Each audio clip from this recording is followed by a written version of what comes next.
Today's word of the day, it's 2 words, Kevin. You know I like my 2 words. It's Brown Jenkins.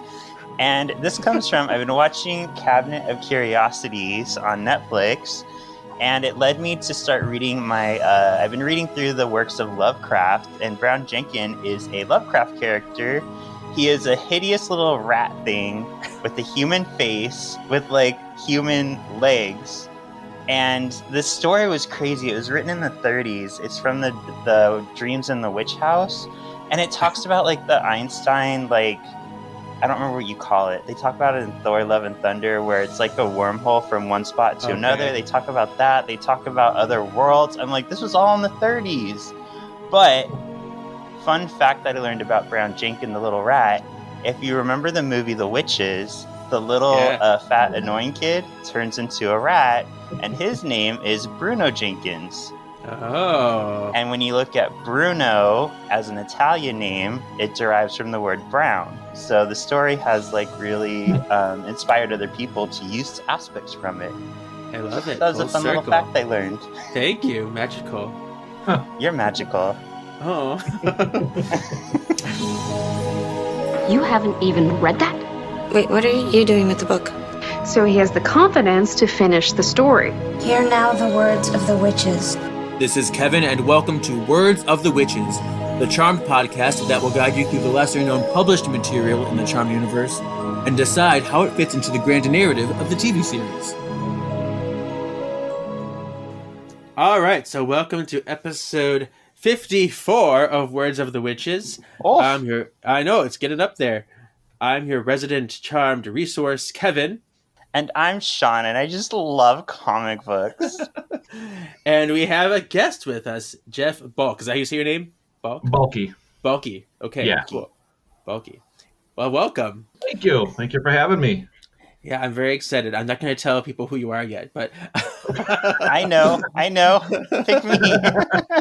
You're the only one. But you do, you're like a cartoonist and colorist for things. You have your own studios. You want to tell people about that? Yeah, about 6 years ago, 7 years ago, I decided to open up my own animation studio, and kind of got out of the comic books, working with other people full time, even though I still do it, here and there, but just wanted to have my own voice, get my own characters out there, create my own little bubble for me to kind of live in, and share it with the world.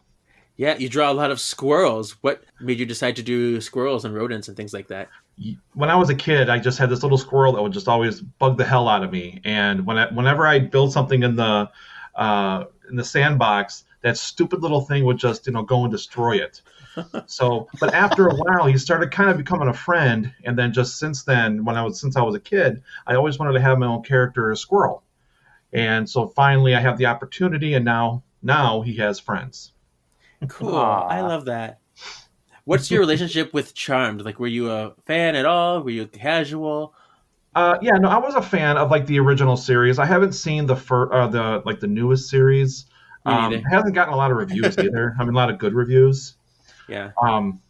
But the first, I was a fan of it. When I started working with Zenescope, I started becoming a fan of a lot of odd things. Not saying Charmed is odd, but 1,000 Ways to Die, because they had the TV series, years ago, and I actually got to work on that book, through Zenescope. Grimm Fairy Tales, I always knew that Grimm was grim, but I never really knew that they were so screwed up back then when the Grimm brothers actually first, wrote them. And then Charmed kind of fell into my lap. Which, honestly, because it's such a successful show, I was honored to be asked to work on the books. A couple of them. Yeah, so you worked on this issue, and you said you drew things for issue 7 as well. It's weird. Or colored things. It's weird. It's weird. Not the issues per se, but kind of all what happened. I was scheduled to work on 5 issues of Charmed. I don't know what happened. All of a sudden, they pulled me, and they put me, I think, back on Grimm Fairy Tales, and I think there was an annual, and I think there was a holiday special that all needed to be done at the same time. And I was pretty quick. I had my own style of coloring and whatnot. And actually, I was trying to find which pages I worked on in issue 6 here. Yeah. And I somewhere in the middle. Okay. And issue 7, which, that's issue 7. We're not talking about that one right now. But that's only a couple of panels. Wow. I know, so weird. I mean, I was so kind of ticked because it was such a big success.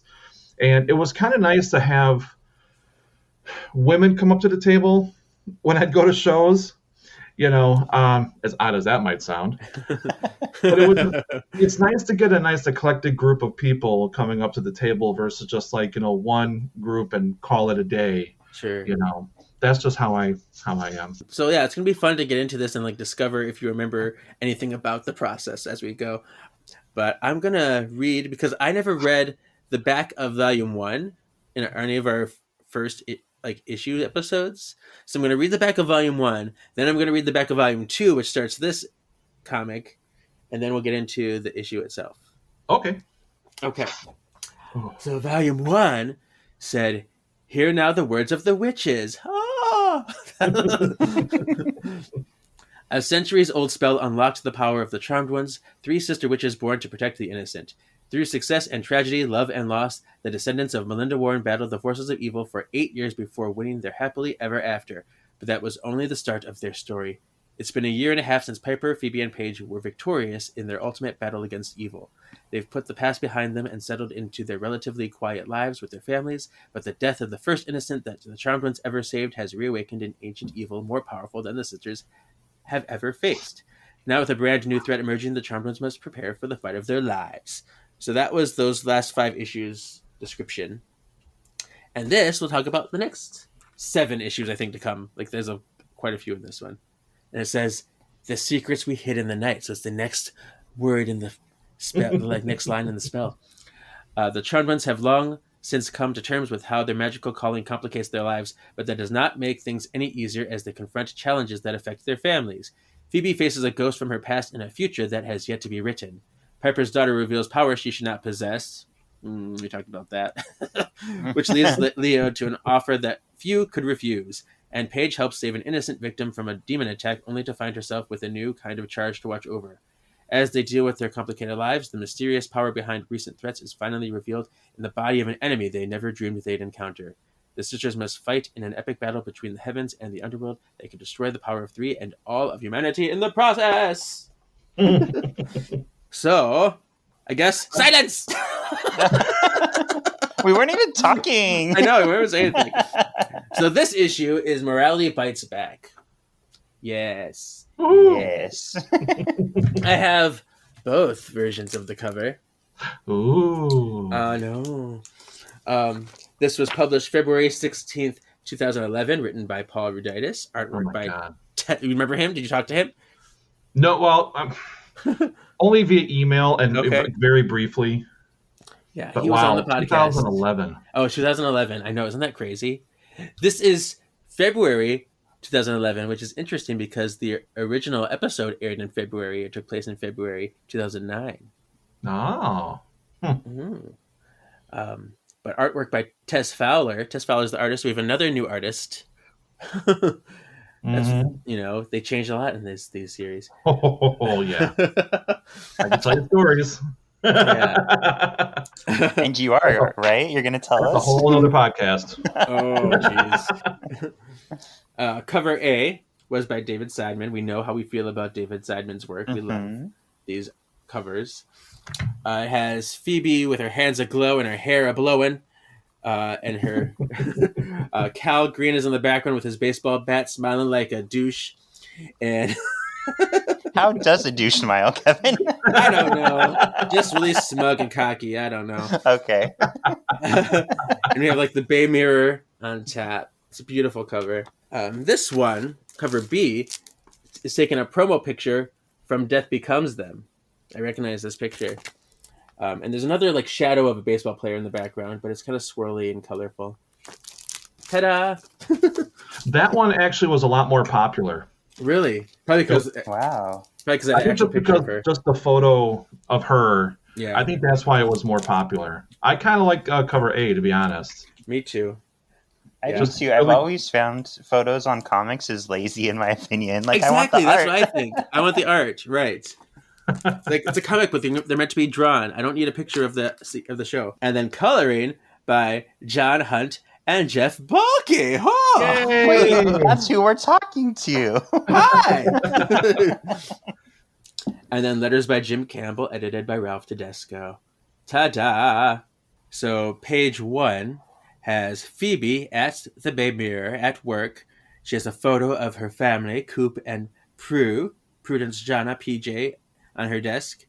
And Miko comes in. Remember her? That was Connie Chung from earlier. Oh. She's got a new hairstyle now. Mm-hmm. But yeah, she's asking like if she's writing her book or if she's writing the column, and she's like, "Hey, I gotta tell you about this guy I'm seeing." Ooh, and he's like kind of a famous person. He's like a baseball player. I do want to point out, I like this artist more than the others so far, because like Phoebe really looks like Phoebe. Yeah, there's a lot of panels where Phoebe is really in there. She got to look down. This one, I agree. Okay, page 2. It's all you. Good. I love this page. Fire, flame, hot. On the side of my face.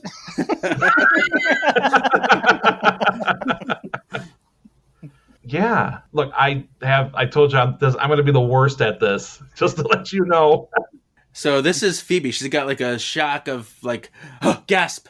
And she has like a flashback of her future self burning to like from Morality Bites from that episode.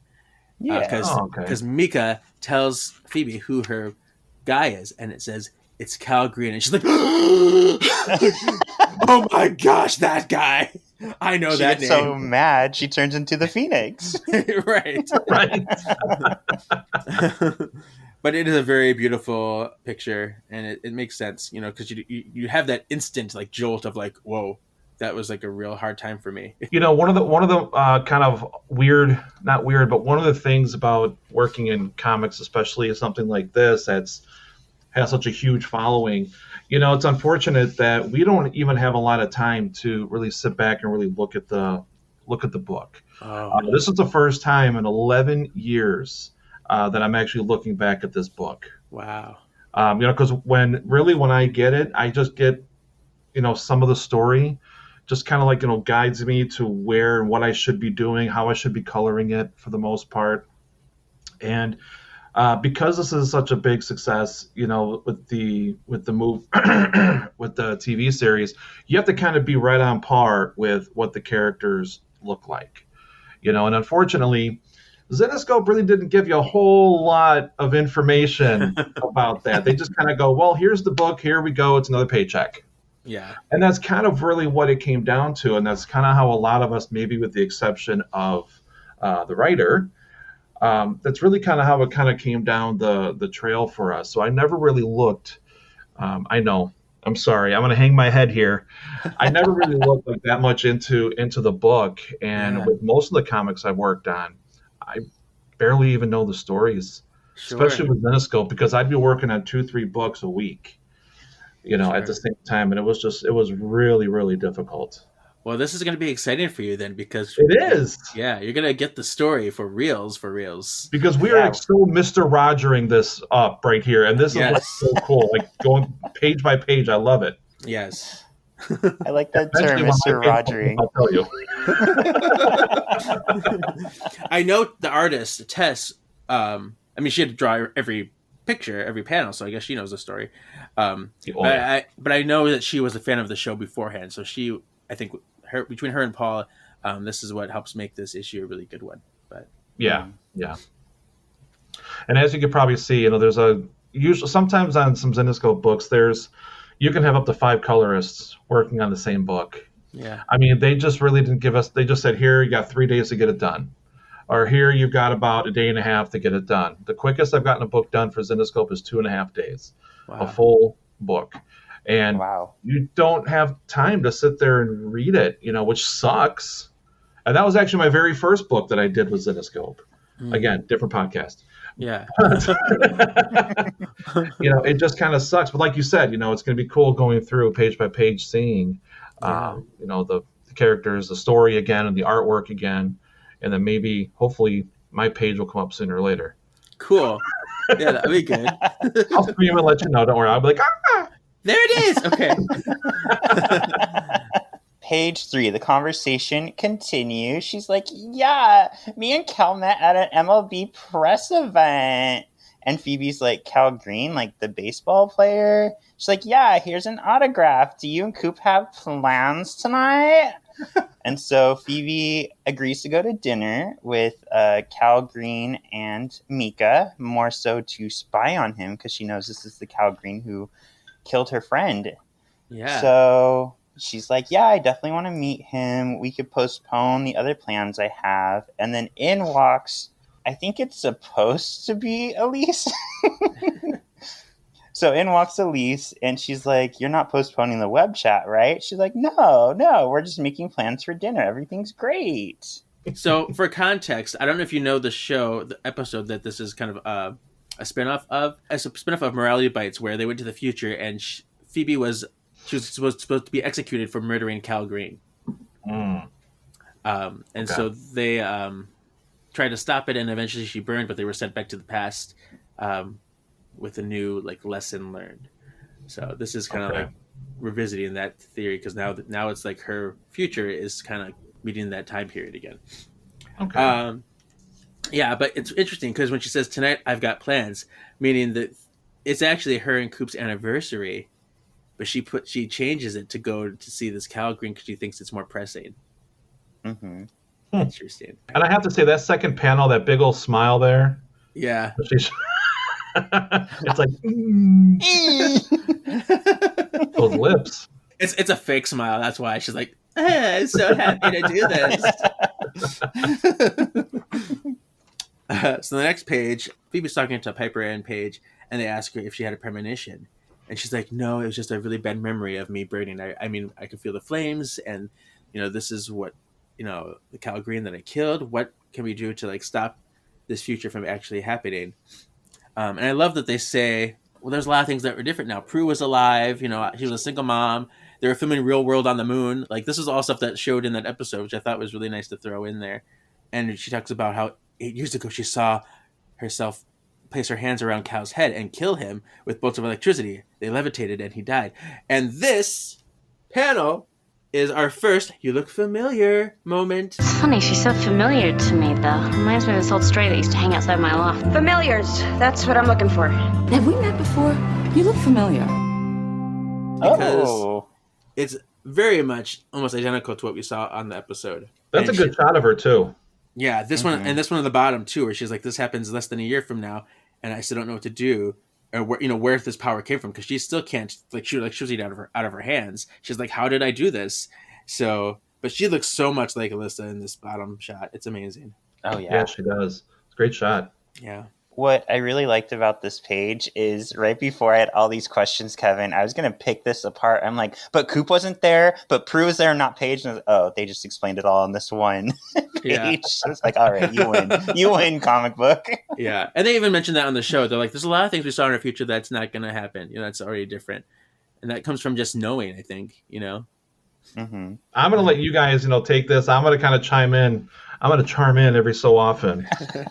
Okay. Do you just want to do me and you back and forth then, Kevin? And we'll Sure. have Jeff chime in? Okay. And again, that's because I have not looked at this book in 11 years. Right. So I don't even know what's going on. Unfortunately, I just got the PDF not that I long literally ago. just sent it to you because I asked if you had it. Like, no, I don't have it. I have it. So- It's in my storage, unfortunately, and I just can't get there, unfortunately. Gotcha. So basically on the next page, I'm going to call it the moral dilemma page because the sisters all sit down and talk about, well, you had powers. What if you get those powers? What if they take longer to emerge? What if they emerge sooner since everything's changed? Phoebe's kind of like, what if they show up when I'm not expecting, when I'm having extreme emotions? Paige kind of gives us a reminder of how kind of shitty that future was, like with the witch trials and everybody being afraid of witches. So we're seeing kind of this Phoebe talking out, like, is it better to like protect those she loves by killing Cal Green, or does she let him like kill someone close to her in order to to save herself and her family? And it's crazy because they talk about how it's like, yeah, all of our powers have been getting advanced. We've all been getting new powers lately, so who knows what could happen. Yeah. So Phoebe kind of makes this like plan, or Piper, I think, or Paige. Now that I've gone through every one of the sisters, Paige shows out this idea. Why don't you try to get a new premonition off him at dinner? Like, just try to touch him. You're right. Wow. Just flirt with someone else's man. It's fine. Yeah. So we'll figure out what to do. Throughout this comic, too, there's like little like typings. This is Phoebe writing her column. So she's kind of like writing her column little by little as the issue progresses, which is kind of cool. But they go to dinner. Coop and her are meeting Mika and Cal. That's going to be like a double date and greetings and things. And everything seemed to be going really well. She's like, tell me about yourself. And let me touch you. Yeah, and he's smiling that douchey smile. He's like, yeah, I'm a fan of your column. So, and that's pretty much how it starts. And Phoebe is wearing this really red cleavagey dress, very low cut, very, appropriate for her. Yeah. Cool. And on the next page, this was actually a little confusing to me at first because they're having like snippets. They're showing small snippets of the conversation. So I'm like, what they're saying doesn't go together. But once I got it, I was like, okay, that's fine. And I like, because we get this snippet where Cal is kind of like, you got pregnant on your honeymoon? So that we kind of find out like when Phoebe got pregnant. Sure. All that fun stuff happens. So Phoebe gets the idea, maybe I'll get the premonition by feeding Cal Green some food. But not only am I going to put this food directly in his mouth like a naughty person, I'm going to make a very sultry look while I do it. It's like, oh, eat that cookie. Try this. Yeah. Is that delicious for you, baby? Yeah. You like that, bitch? You like that? So it kind of shows the end of the day.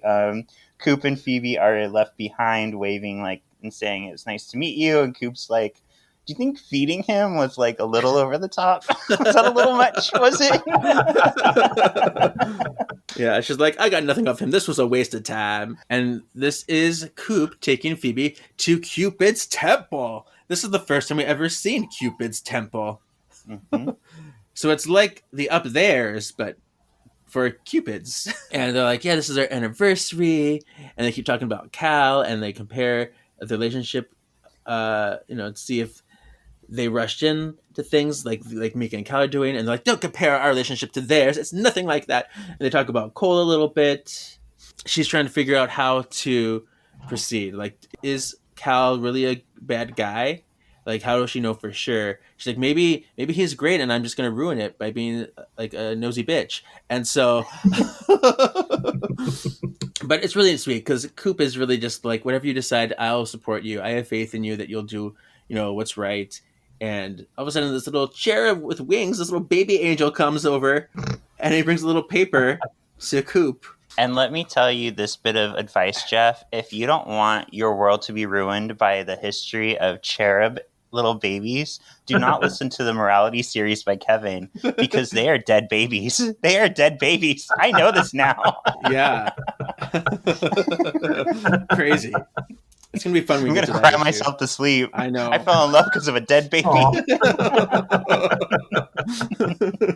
All right. So on the next page, we see Coop is looking at the letter that the dead baby cherub has given him. It basically says that Cal and Mika are not destined to be together. So if Phoebe wants to split them up, that's fine. She's not going to ruin any destiny or anything. Like, it's fair game. And Phoebe's still kind of like, it'd be easier if you could help me, give me your Cupid resources.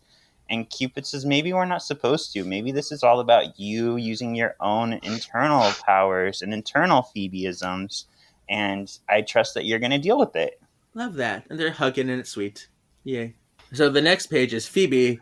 She's determined. So she's like researching Cal Green on the internet, like stalking everything she can find about him. She's like, I'm not finding anything shady at all. What's happening? There's nothing here. And then she's like, oh, but there's a very suspicious nothing too. And so she goes asking around the office. She's like, what can you tell me about this? She's like, you have to talk to Burns about that. She's like, the crime reporter. And then the other guy, she goes to the crime reporter. He's like, no, you need to talk to Elise. And so she goes to Elise, and she's like, why did Cal Green mysteriously disappear from our newspaper last May? We stopped covering him. What's that about? I'm taking this all in as you guys are going. I'm sorry. That's okay. Do we get to your pages yet? Nope. Okay. Oh, no. Wow. I know. I'm trying to where the hell is my coloring? So I'm really glad I got this page because this is to me, this is like the baby situation all over again, but with Elise's face. Her face in the upper right corner. She looks so busted. That smirk. She looks really good in the second panel on the left. That looks like her, but I don't know why this upper right one makes me laugh so much. But I shouldn't laugh too much because I don't know that I could draw Elise either. But I can still laugh. Phoebe's basically like, Elise, what the fuck? We were following Cal Green, then suddenly we're not. What's going on? He's having a record-breaking year. Elise is like, what? You should be an investigative reporter. And you're good. I can't keep any secrets from you, Phoebe. So Elise admits that there was an issue before where there was a girl who came forward who Cal Green beat her up bad. There's a broken bat next to her. They made this really bad. Her arm's broken. She's got bruises all over her face. He's got, I guess, a secret past of doing this kind of stuff where he trashed the locker room, smashed the fan's camera, beat this girl up, and Elise tried to help her come forward, tried to write about it, but she needed an official report with the police first before she was willing to write it, so that way it's all on record with the authorities. And then before she could put the story out, the girl recanted her story, probably because Cal paid her off. So that's why Elise is kind of I guess I gotta stay out of it. I can't do anything. And if I write about him, this could be me next. Yeah. And what's interesting is this woman looks a lot like Carolyn from Charmed and Dangerous. Remember that woman that was beat up by her boyfriend or whatever? That Paige had to let the objection and cleared her face away. It makes me wonder if Carolyn was one of Cal's victims too. Wow, look at you with your headcanon. Yeah. If he's been doing this for years. Interesting. So Phoebe and Elise are still talking. She's like, you just let the story go. You're not going to publish it at all. And you see here that even Elise has been threatened. She has baseballs in her car and she looks scared for her life. Ooh, it's scary. And Phoebe's like, you have to tell Mika. And Elise tells Phoebe that she gave Mika his file to look over, and so that's revealing who he was. And so Mika went home in a crying fit, and Phoebe's like, you let her go? She's in danger! And so she's getting all mad at Elise, and then Elise is like, you can never explain anything either. What's your secret? She's like, I have to go.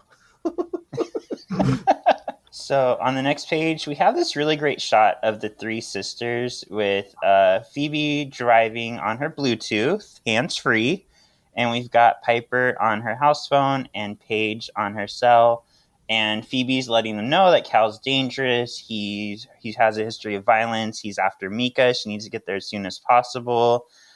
Paige is kind of like, let me orb to you, but she's also changing her daughter at the same time, so Phoebe's like, no need, I'm almost there, we just need to stop him. And Paige is like, he's human, we can't hurt him. And Paige is like, let me get Henry involved with his inspector friends. And Phoebe's kind of like, but it's not vengeance, I'm protecting an innocent. And we saw that in the future, the cops don't help, they just let him go. So we can't have the cops help. So we're seeing Phoebe get more and more desperate and more likely to use her powers to protect Elise. I mean, oof.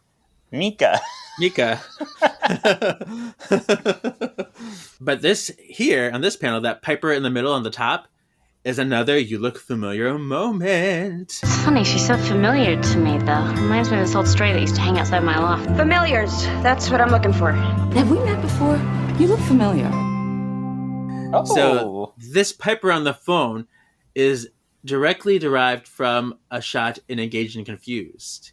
Where Piper's on the phone. Her hair is kind of the same way. Her neck is arched the same way. So I'm going to do a side-by-side of those. So it's going to be really fun. Jeff, I'm here. Have you ever met someone like this who can just from memory be No. like, this is a shot from this episode, right? No. Well, and as you guys are talking about this, I'm just sitting going, wow, where was I when all this was happening? Like, holy cow. But, that's cool, though. Like, you're diving into it. That's cool. I hope people can do that with my stuff someday. Yeah, right? Once we get to my page, maybe we will. Maybe. I think I'm 15 and 16 or 16 and 17. So it's coming up. I promise. Okay, coming up. Okay. I'm waiting for us to get all the way through and be like, you know what? Come to think of it, I wasn't in this issue.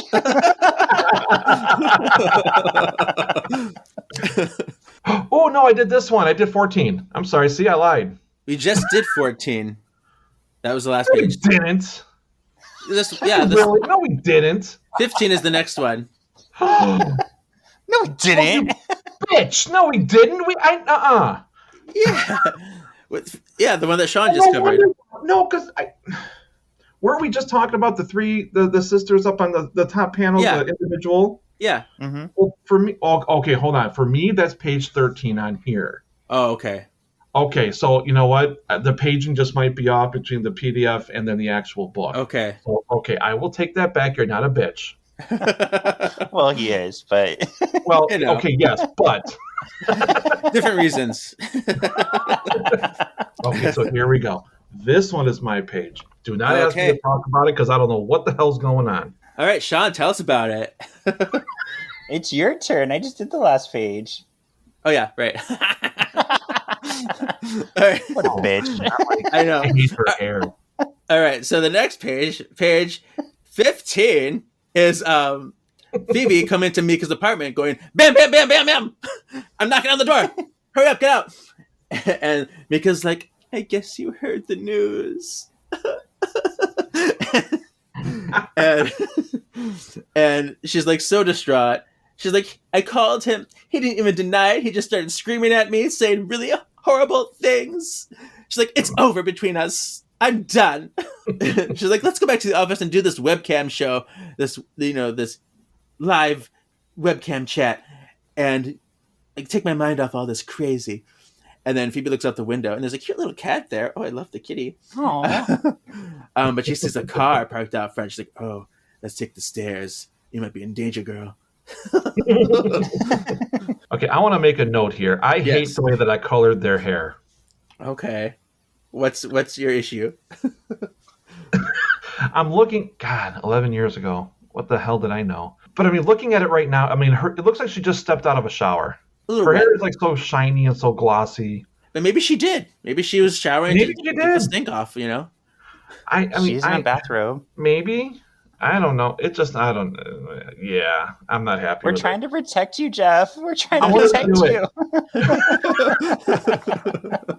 Well, you know what's kind of funny is that I actually still have all these pages. Of all the pages that I've worked on in every single book, I actually do have them. Nice. I probably could recolor it. Yeah. Ooh. Do a special for the show. Do a special. Oh my. Wow. Exclusive. Yeah.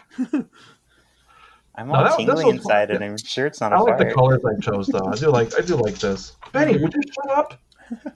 God.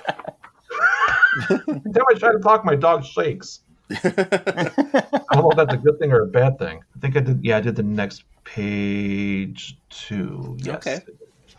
Cool. So then we have, this was kind of weird in the Phoebe like talkie inner monologue things we have. She's almost answering a question she brought up like 5 pages ago. And I'm like, how did this fit in? But whatever.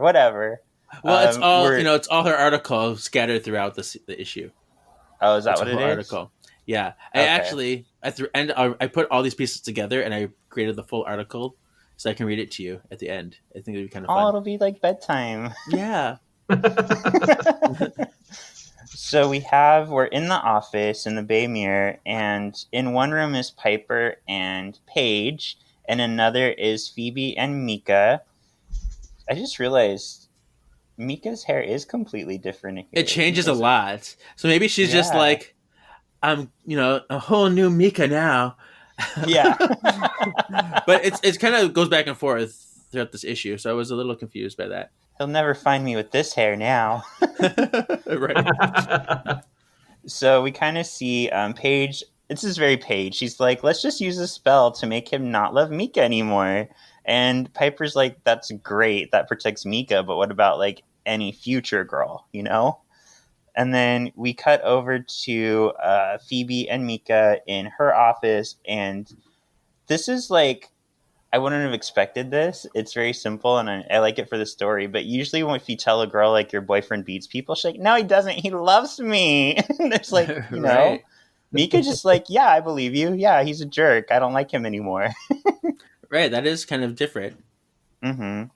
So then Mika's kind of like, why are your sisters in the office, by the way? It's Friday night, and they're just hanging out in an empty office? Like, what? So she's kind of like, are your sisters here to protect me? And then we go back over to Paige and Piper, and Paige, much like Paige again, is like, what if I just glamour myself to look like every woman he's hurt and scare the crap out of him in the middle of the night? And I love Piper. She says, maybe something a little less Dickensian. Very funny. Mm-hmm. And this shot right here, I have another you look familiar moment. It's funny, she's so familiar to me, though. Reminds me of this old stray that used to hang outside my loft. Familiars. That's what I'm looking for. Have we met before? You look familiar. There's a lot this issue. And this one isn't inspired by anything per se, but that outfit that she's wearing is exactly the same outfit she wore in Something Wicked This Way Goes, the season 7 finale. The necklace, the heart necklace, and that shirt. So it's very interesting. Cool. Yeah. So now the next page, the sisters are talking. What are we going to do? We've already screwed up the future once. We got to get it right. And Paige is like, I'm just here because it gets me away from the kids. Like, this is so much better. And so Mika's like, 5 minutes till we're live on webcam. We got to do this project. And then all of a sudden Phoebe gets a premonition of Elise's funeral. Yes! She's like, oh my god, it's Elise, not Mika. Twist. What a twist! What a twist. So then we get this double spread, very actiony, of the girls like, we need to get to Elise. She was pressuring Cal, pushing him the whole time. Of course he would go after her. So as they're running to Elise's office, we see Cal coming out of it, and Phoebe simply says Piper, and then we get that zoom, that action shot of Piper freezing Cal. And boy, do I love these next few panels because it says so much. We see Phoebe using her empath power to read Cal, and she's like, oh my god, I feel his hatred. He's just so full of rage. I know what I did to him. I know how I killed him 8 years ago. I used his own emotions and overloaded his brain with all the memories of the woman he hurt. So we get this like answer to this age-old question. Yeah. So it was advanced empathy. Yeah. And then we have the sisters. I'll just read these because these are very telling. We have Phoebe saying, I think I can do it. I think I could stop him. And Piper's not like this. And Paige says, let the police deal with him. And then Phoebe reiterates, the police won't help. I saw it. He gets Elise. Oh, so yeah. So this shot of Piper freezing is another you look familiar moment. It's funny, she's so familiar to me, though. Reminds me of this old stray that used to hang outside my loft. Familiars. That's what I'm looking for. Have we met before? You look familiar. It's again from Engaged and Confused when she freezes the triad. It's when they vanquish 2 of the triad members. It's an exact same like shot. It's crazy. So I'm going to put a side by side of those together. And this will also be our power play for the day. Ooh.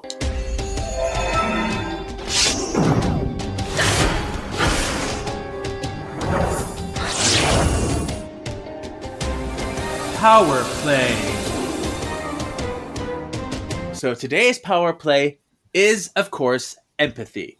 So empathy is the ability to feel and understand other people's feelings, emotions, and desires as if they were your own. A user of this ability can feel exactly what another person is feeling without direct contact with them. Users can understand and interpret the reason or truth behind certain emotions, often instantly, thereby gaining some insight into what others are thinking or share physical sensations. Stronger forms of empathy can be used to channel emotions. Users can use it to locate a person, verify a person's existence by sensing their emotions, be alerted to nearby disasters, and can become able to use the power as a lie detector. And there are different ways empathy can be used. There's little branches of empathy. This one, for instance, is psychic reflection. The ability to reflect emotions and memories back is highly evolved from empathy, and it was revealed to be extremely potent. But it is limited by channeling too much emotion can be draining and cause the user to fall unconscious. When both emotions and memories are missing in a being, the power will be rendered useless. So they have to have some kind of human capacities. If they're like a robot or a drone, it won't work. That almost kind of reminds me of Ghost Rider. I know we're not talking about that, but Ghost Rider is kind of the same thing. In the movie, I don't know about like the actual comic books themselves, but he can just look in your eyes and he can just trap all the souls that you killed inside your own mind, of the killer's mind. Right. So that's kind of cool. He would be a user of empathy, of psychic reflection, for sure. So in Ghost Rider, he calls it his penance stare. Oh. Yes. Yeah. Yeah. Another form is empathic augmentation. Users can use empathy to augment and enhance their powers that they already possess. So if they have other powers, they can use the emotions to make their other powers stronger, since all powers are tied to emotions anyway, which is pretty cool. A limitation of that is if the users lack proper control, the enhanced powers can become destructive and dangerous to all. There's empathic channeling and replicating. Because powers are tied to emotions, empathy allows users to counteract and replicate powers of other beings. They can develop a certain resistance to said powers as well. Once they replicate it, they're kind of resistant to it as well. So crazy. There's empathic power granting, where you can transfer the power to another person. That's what Father Thomas does to Viserys, the demon, to get him to get the empathy, and because of that, it forces the demon to feel the pain he inflicts due to inexperience or being unfit to wield the power. And there's also empathic healing, where users can absorb the pain of others to heal those tormented in anguish. An empath who is already sensitive to emotions can process that grief and release it in a healthier way, so you can help someone who's really struggling that way. Woo! So there's a lot with that power. All of Phoebe's powers are really nuanced like that. It's insane. I do like that bottom panel, though, of the 2-page spread. Yeah, that's a good picture of the sisters. It is. Mm-hmm. Page 20. This is another double page spread. Oh, this is me too. Yay! Yay! Oh, but no, not if she died. Oh, well, okay, never mind. Well, it's in the pages. Yeah, it's in the pages. So it starts off with Elise just like really brutally beaten, and really she looks like she's dead on the floor. It's crazy. And twisted. She's twisted. It's scary. She's missing a heel. That's why it's scary. That's how you know it's bad. That's how you know. But they rushed in, and Phoebe is freaking out. She's like, she's barely alive. Paige, can you heal her? And so Paige comes, and she does do her healing magic white letter power, which is great. And she does heal her. And, Piper's hugging Phoebe, and Phoebe's really upset. She's really angry. She's like, you know what? I got a plan. I got an idea to get justice on Cal. So she tells Paige to glamour herself into Cal, and they're going to go on the webcam live show. Interesting. It's weird. This bottom one here is kind of a waste of space. It's just a desk. I wonder why that was so nothing there. But the one on the next to it is really good because Phoebe does talk to Elise. Elise comes to, and she's like, "Where's Cal? What happened?" And Phoebe's like, "You're safe, but there's something I need to tell you. Something I should have told you long ago, and I'm going to need your help." Which, this is Phoebe. She's going to finally tell Elise that she's a witch after all these years. Wonderful. So on the last page, I like this because we see newscasters talking about Cal Green attacking Elise Rothman. We see on one side Elise is bandaged and bruised, but when she's looking at her reflection, she's fine because, just in case you haven't caught on to what's going on yet, in the next panel, it shows a book from the page from Book of Shadows. It says, "A glamour to change one's appearance." Rhyme time. Should we try a spell? Why not? Let's try a spell. In the wind, I sing this rhyme. Bring death before me, before my time. You've really got to lay off the rhyming, Prue. Wonderful. Witty, but wordy. I did the rhyme. I will do the time. Good night. Yeah. To ensure a future preserved, mask our friend, see justice served. Yeah. It's kind of short, but it's good. It works. It's interesting because earlier in this issue, Paige mentioned the Discourage a Lover spell. And now there's this one, A Glamour to Change One's Appearance. Both of those were referenced in the Morality Bites episode. Oh, is that when they were talking about different ways to break in to save Phoebe? In the Discourage a Lover, the spell to return home in time was right behind it. So Piper mentioned it. And you do get a little picture of that. This page we never actually see in the show, but Prue does mention it as one of the new spells that she didn't see before. Oh, cool. That's attention to detail. Mm-hmm. Cool. The rest of the page is kind of Phoebe going through her stories as we're watching her kind of talk through, like, you need to trust in yourself in order to be a better person. Once you trust in yourself and you are okay with yourself, then you're able to love those around you, because if you don't love yourself, how the hell are you going to love somebody else? Can I get an amen? Amen. And then ends with her touching her little baby's face. And the baby looks like a baby and not a grumpy old man in a baby's body. There you go. And that's the end of the issue. Woo, we did it. Yay! So, what are... I suck. Well, you suck? No. So, Jeff, let me ask you, what did you think of the story? What was your overall thoughts on that? Yes. Yes? To be safe, we'll say the word yes. But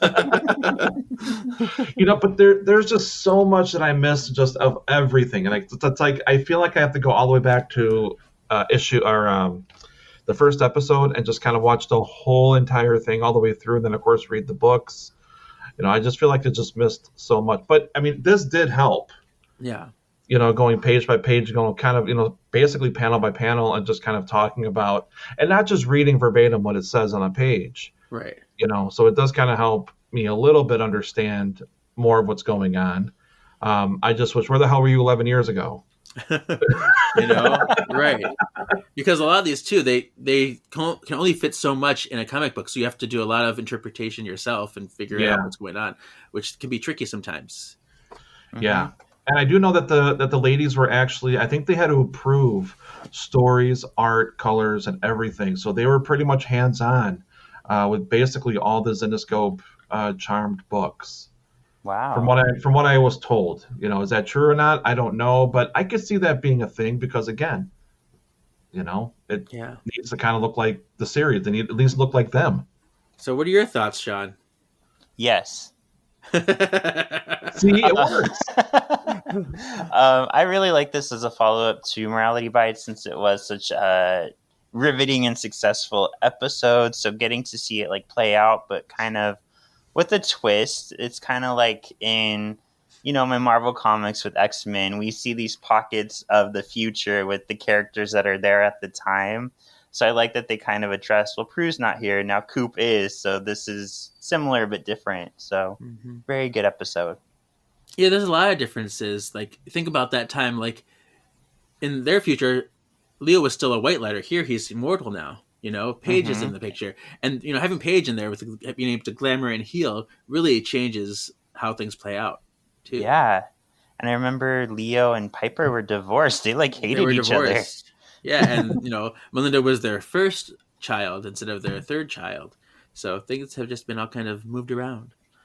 But I thought this was just a wonderful successor to Morality Bites. Making the friend that Cal kills Elise to is really brilliant because it's someone that we, the audience, have grown attached to on the show as well. So we have that personal connection already. And this is an issue where personal relationships and emotional connections are the star, and magic is the happenstance. It's the secondary to the real meat of it all. Everything feels raw and real, pulling at your heartstrings, and making you ask questions about what's the difference between justice and vengeance. Are you affected differently when it's involving someone that you care about or someone that you know?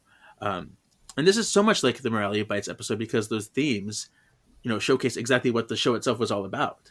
Being the sisters, being these personal connections, and the magic just being a bonus. So I loved it. Lewis Oakley was supposed to be joining us for this episode, and he couldn't do it. So I'm going to be editing pieces of his conversation in here about what he thought.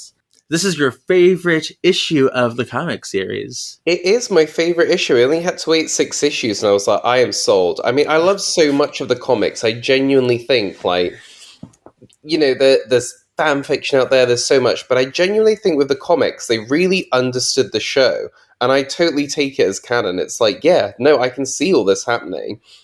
And I love, like, when it's kind of like, okay, no budgets, no nothing, we can just go for it and pull back some fan favorites. And I genuinely, I thought the comics were great. I wish they were still going.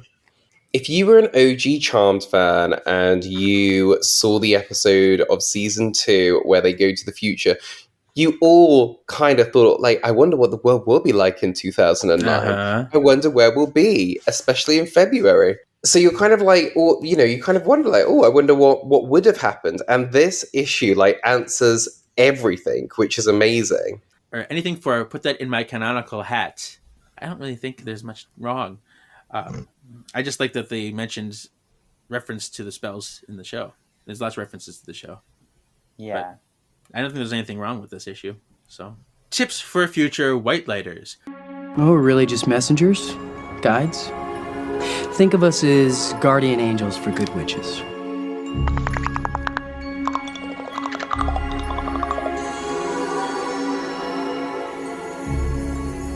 Tips for future white lighters. I was out being a force of good in the universe. What is the moral of the story? Ooh, what is the moral of the issue? I think it's about being evolved, maybe. I think it's just about kind of like, here it's kind of like they're all quite evolved. In a way they weren't in season 2. And it's kind of like you would make mistakes. You're so young then, but now they kind of evolved. It's like, we could, like, even though it's quite tempting to fall into those same mistakes, it's like we're kind of past this. She was never going to die because we can heal now. And you know what? Like, we've got tricks up our sleeve from doing this for whatever it would have been in this, like, 10 years that, like, look, we can, like, make him look like he did it anyway. Like, we can sort it all out. And I think that there's just something in this. It's like, they're not being outdone anymore. It's like, no, we got this. All right, my tip is exactly something that was said in the Morality Bites episode. A wrong thing done for the right reason is still the wrong thing. There are many instances where doing the right thing is much harder, and I can imagine situations where, even I may not have the strength to do it. When you or someone you love is hurt, your natural instinct is to, want vengeance. You want to see them suffer. So how do you shift into being the bigger person and reacting in kindness instead of revenge? And I think that's a big moral of this issue. Yeah. That I think kind of hits it right on the head, yeah. Yeah. Mine's similar, I think, in that there's always a better answer than killing, I'll say, because Cal Green has no business, like, hurting women, but also, like, that's no reason to kill him. So they found a worse punishment, I feel, for him, because now, like, everybody knows his career is ruined. He's going to prison. Like, from what they did, it's better than just simply killing. Oh, and I forgot to mention, when they said Nathaniel Pratt is the one that kind of arrested him or got him. Yeah. Oh, which is and which Nathaniel Pratt is the guy that started the witch trials and was like the bad guy in the Morality Bites. So that's kind of very fascinating. Mm-hmm. I have to applaud you guys, for just knowing all the characters and just knowing basically really everything, Kevin, about Charmed. Just in general, because I feel like I'm kind of like, I don't really know too much. I mean, I can kind of talk here and there about certain stuff, but I kind of feel like I'm wasting your time. Oh, no, not at all. This was good. You got the inside scoop. Yeah, it's part of why I feel fit to do this podcast, because I got to be that guy. Bring it to the masses. Let people be aware and let them know and think and things. So, yeah. And I was just lucky enough to come along because I'm going through it all for the first time. So he likes to get my opinion. Yeah. Oh, cool. Yeah. The next part is onomatopoeia, and there's actually only 2 in this issue. Yeah. We got bam, bam, bam, or zoom. So which one do you like the best? I don't know. I have to tell you, though, on my plane ride back from Virginia the other day, I was doing a crossword puzzle, and I had to spell out onomatopoeia, and I was like, I hate this fucking word. How the hell do you spell this thing? Yeah, I had to look it up to spell it, too, because it's tricky. I got there eventually. I'm going to go with Bam Bam Bam, just because we've seen Zoom before. That's her token sound. And Bam Bam reminds me of Bam Bam from the Flintstones. Yes, how very Flintstones of you. Mm-hmm. That is exactly what I was thinking. Bam Bam Bam Bam. Yeah, I'll go with that one too, because Zoom we've seen before, and like I told you before, I feel like Zoom is more of the sound for something unfreezing versus something freezing, and they keep getting that wrong. All right, most valuable panel. Mine is when she's turning into the Phoenix, Phoebe Phoenix, Phoenix. It's just such a powerful image. Like, we get to see her burning in the background to remind us of Morality Bites. We see this very good likeness of her in the front. Like, it's just very striking. Yeah. Mine is Phoebe holding Elise, when she finally comes to realizing that she has to finally tell her that she's a witch after all this time. I think that's really telling, a really beautiful moment for them. So I made that my Jeff MVP. Colored that one. He did. I did. So there you go. The most valuable panel? Oh, yeah. I honestly think it's that one where they're kind of sat on the sofa, like just discussing like what's going on. I just quite like the coming together of it. But then there is one later on. It's like when they all come together, I quite like. So there's that one panel where they're on the phone all together, and Paige is doing nappies, and Piper's checking the book, and Phoebe's speeding. And I quite like that whole, like, they're not together, but they're kind of like still connected and working it all out and keeping each other in check. I really quite like it. And quite nice to see them like living their own lives and stuff. The one that I like the most actually has nothing that I even colored, believe it or not. What I like the most, and I don't even know if this is exactly what you guys are looking for, but it's actually the 3 panels with the sisters in it. Because I kind of remember just seeing them, like, even in the TV show, like almost in the same, I don't want to say the same exact poses, but I can just kind of just see like the TV show happening right there. Yeah. That makes sense. I just liked it. It just really just reflects, it looks like them. Yeah. I guess that's the point. Exactly. Yeah. So what's the sexiest drawing? So I'm going to go with Phoebe at dinner eating the salad because she looks like Phoebe and she's very boob. When I look at this picture, I'm like, I want Phoebe to eat my salad. And feed you cookies with that and feed me cookies. With the fuck me stare? You can premonition all over me, baby.